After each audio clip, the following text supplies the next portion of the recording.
Alright, yo, this is Desi, Weapons of Mass Expression, Warriors of Mother Earth, Chirac Chapter 13, X-Men, and many, many more, you know. And right now I'm based out in Oakland, California. We have a thing called the Community Rejuvenation Project, and we're basically doing community murals, cleanup, block parties, kind of transforming the way that people view our aerosol writing culture. We basically have said that, you know, instead of always being in combat with the communities that we live in, that we're actually here to support the community by transforming the areas that are most disgusting, just like these brothers here are taking care of the Terror Dome by cleaning it up.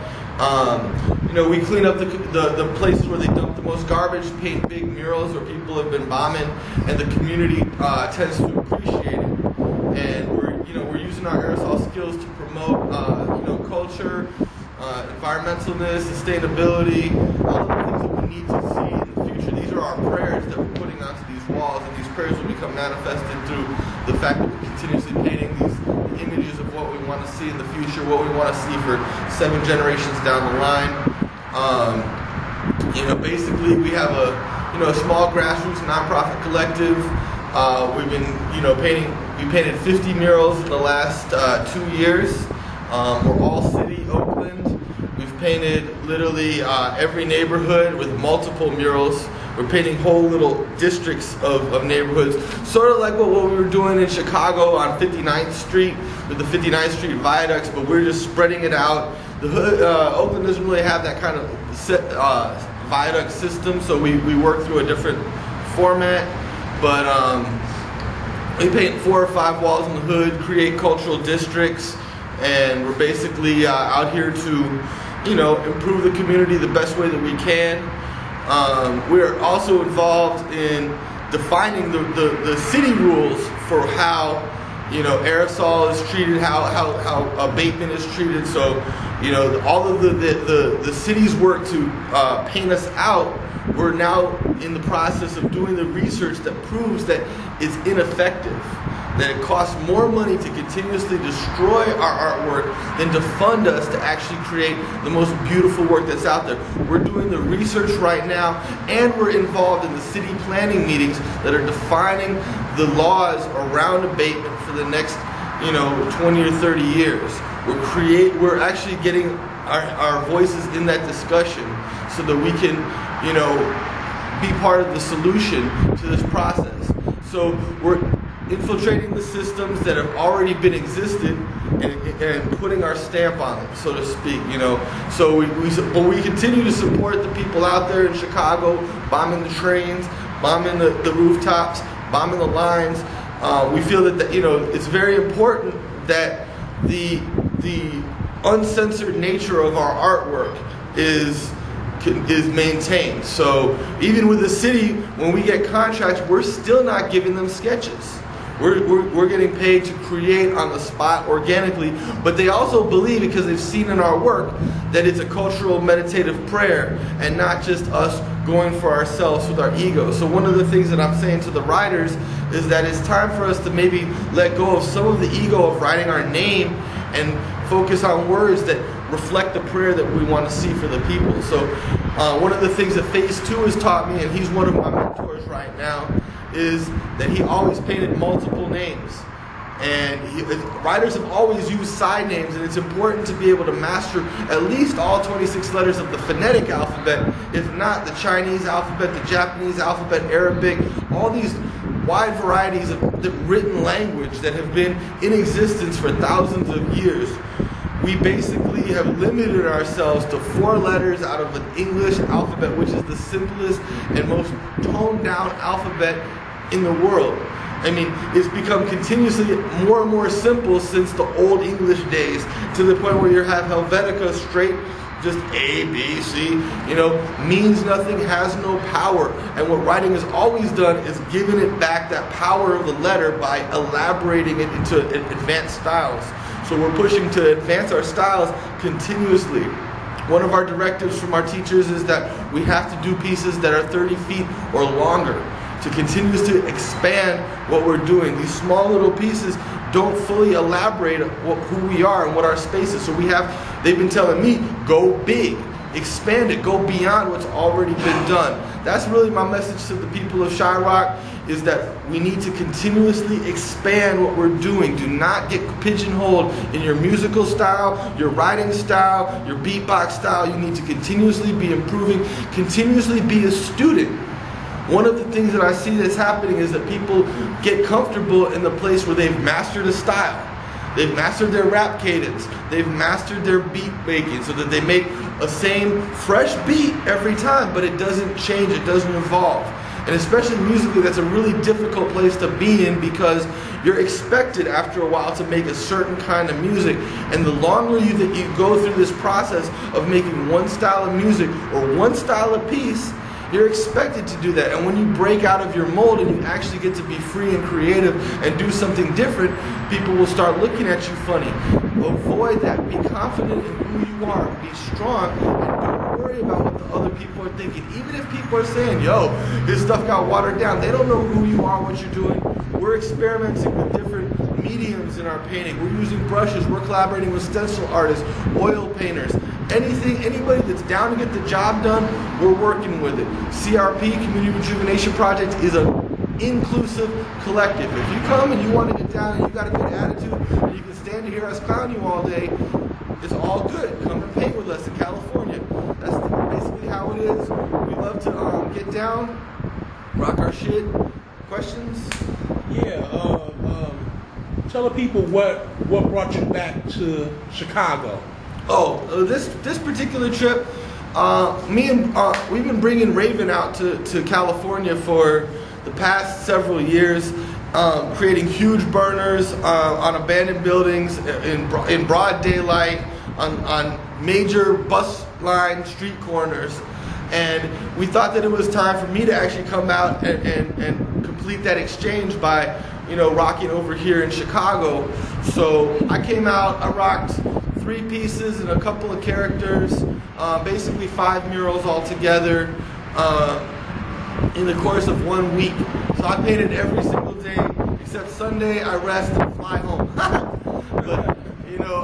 But basically it's just to build with the community and stay in touch with my Chiraq family and all the people in Chicago that I'm down with, and also connect to my elders. Like one of the things that's important to me is that I have my godmother is still alive at 93 years old, and she's a treasure. She's a library, and I'm trying to record as much knowledge as I can from her, take it back to myself and to my people and to my future children, so that I can actually share that wisdom that she had for me with them. So I made a trip to the pilgrimage to see my grandmother, or my godmother, but she calls me her grandson, so she's my grandmother too. And it's really important to learn that South Side history. She grew up in the Rosenwald, and she has a huge history of working with people like Paul Robeson and Langston Hughes, and I'm really touched by the fact that this person's entered my life, and I think that us as hip hop community need to understand that there was foundations laid before us. We need to honor the people that came in front of us, and we have to set up a system of truly honoring our elders as well as planning for our children.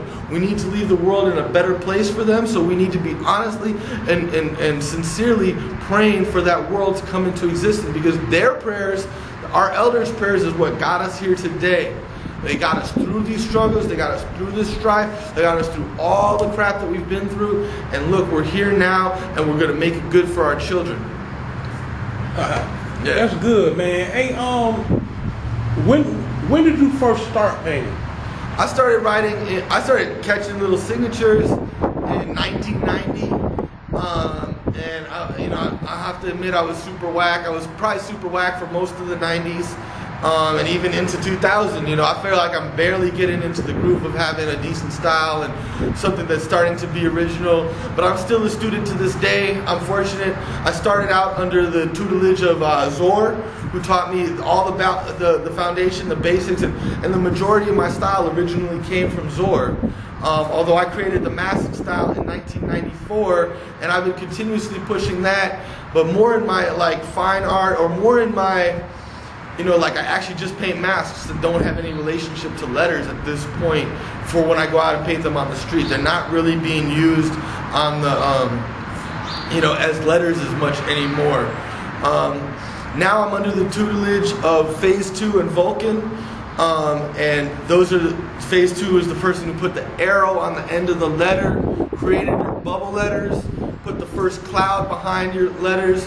So you need to recognize this history, and I'm honored to be under this guidance of these elders, and they're people that are often overlooked in this writing culture, but they're two of the godfathers of what we do, along with many of the first generation old school writers like Coco 144 and so many others, Lee 163rd, Super Cool 223. And this is New York history, but it applies to Chicago because even though Chicago had its own thing going, there's a history of Chicago that goes back to the 30s as far as signatures and gang writing, and maybe even beyond that. What we need to recognize is that the aerosol writing of today is based on the evolution that happened in New York through Super Cool's invention of the masterpiece. Invention of the masterpiece. Inventation. That's not a word, y'all. Don't use it. So basically, we have those relationships, and our early pioneers also came from New York, like Stain, and these other brothers that brought rhyming and brought other stuff, and even the early writers from ABC Crew were getting influence from it. So we need to acknowledge our connection to that, and then we can really acknowledge our unique contributions that Chicago has brought to the map, and the fact that regardless of what we've done, Chicago has an incredible heart for this. We're probably one of the most hardcore ongoing bombing scenes in the world, in the nation, and especially in fact that we're dealing with such a repressive and holistic, or not holistic, but completely destructive buff. The buff system in Chicago is one of the worst systems in the United States. You don't even see remnants of our writing. So the history is really hard to hold on to, and it's our responsibility as students of this culture to do our homework, connect with our elders, and find out what really happened, find out the true history of this. Don't read the books. Talk to an elder. This is an oral tradition. Just like our rapping, just like anything else, this is oral tradition. Meet the people. Talk to them. You will get different jewels from each place. It is not enough to go off and, oh, look. If that was the case, all we would see is what Trickster's Chicago piece and say that's Chicago history, which it is, but there's a lot more than that one piece, in that one book. And we don't even need to give props to those books because these journalists have been taking advantage of us for so many years. And they become authorities on us, and people go to them before they go to us to get the information. And I'm against that 100%. So do the knowledge, get with your teachers, study up, and continue to be a student for your entire life. I hope I'm a student at the age of 90. I hope I'm still learning at the age of my godmother right now. And the last thing I just want to say is that this writing culture has become beefed up on steroids and the thing that's getting inflated the most is our egos. And one thing that we have to really accept in our lives is that we're trying to humble ourselves. That's why I'm trying to get off of this name thing. I haven't painted a Desi piece in probably 4 or 5 years because I'm continuously painting new words each time. It doesn't even have to be a side name that I repeat and repeat and repeat. It's just a new word each time so that I can develop as a person, but it's also to cut out that idea that Desi is someone special, because I'm not. I'm just another writer, I'm just another student trying to pass through this world and rock as much as I can for my people, for my nation, and for the community that we live in. And my nation is not America, my nation is Chirac, so believe that. You better recognize, right? Yeah, you better recognize. Hey, if it's one thing you want to say to your Chirac Nation brothers and sisters, what would you say to them? Man, the way you choose a chief is unanimously. And if one person says no, you can't be a chief, then that's it, you're out. So all of the chiefs that want to be the chief of Chirac need to be chosen by the people. And in traditional cultures, the chief walks behind, not in front of the people. So they have to look back to ask them for help.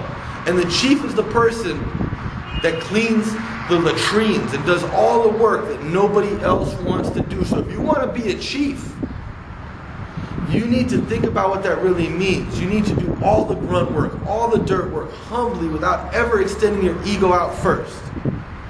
That's how we're going to choose who our real leaders are. Those are the people.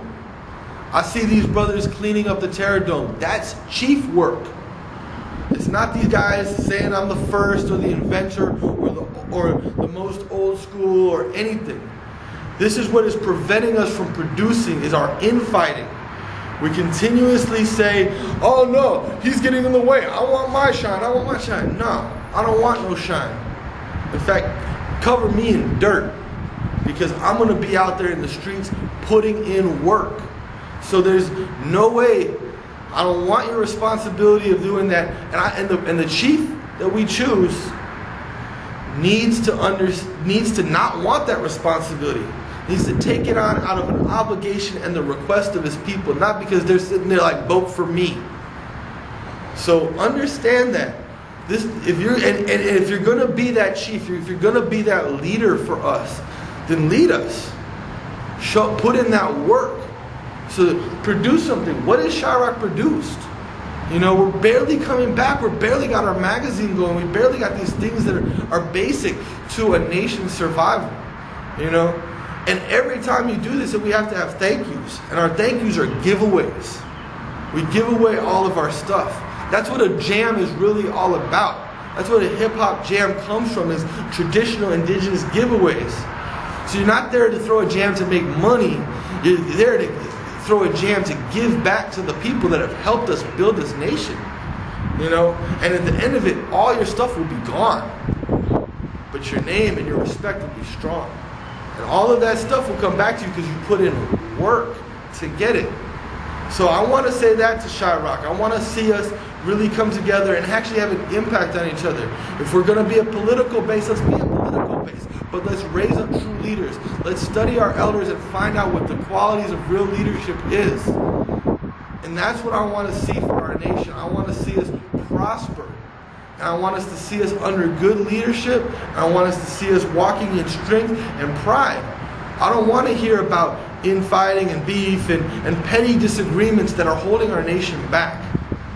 You know, and I come from the other side, from the West Coast, to share this message with you. So I don't know all of the stuff that's going on, and I don't really care about the minute internal dramas. Your side versus his side. No, you have to come together and function in unity and learn how to approach people and squash your beef in a peaceful and manner that resolves this conflict permanently. We need to dead this ongoing, like, yo, back in '93, so-and-so was fronting. So what? Let's let go of it. Let's move on. And let's not focus so much on what our individual role is, but let's be true soldiers in this. And the most humblest soldier, let's choose him as the chief. Or her. Matter of fact, it probably should be a her. You know? Because these women need to lead us. We need to put them back into that position. Women are the creators. They're the only ones that can give life. And we have to honor and respect that, because that's the only way our future generations will come, is through them. We don't have the power as men to do anything but support them. So we need to honor them and let them set the path. Okay? Which means us men, we need to step back. Be the soldiers and warriors that we are. And that way, we're going to have a powerful nation. And I pray for that. You know, I want to see Chirac be strong. I want us to see us in true form, warriors. Just like Brother Raven is raising so many students to be empowered, to be themselves, to be fully actualized as human beings, to not be constrained by the past, but to understand and know the history, and to know how to move forward. That's what we need from our older members. Our younger members of Chirac are getting confused. They're getting mixed messages. And they're watching the other nations in this city also run around with egos. And we can't have that. We need to set the example. So humble yourself, all of you. I'm not speaking to any one person right now. I'm speaking to everyone. And when we do that, then our nation will become strong again, and we will prosper.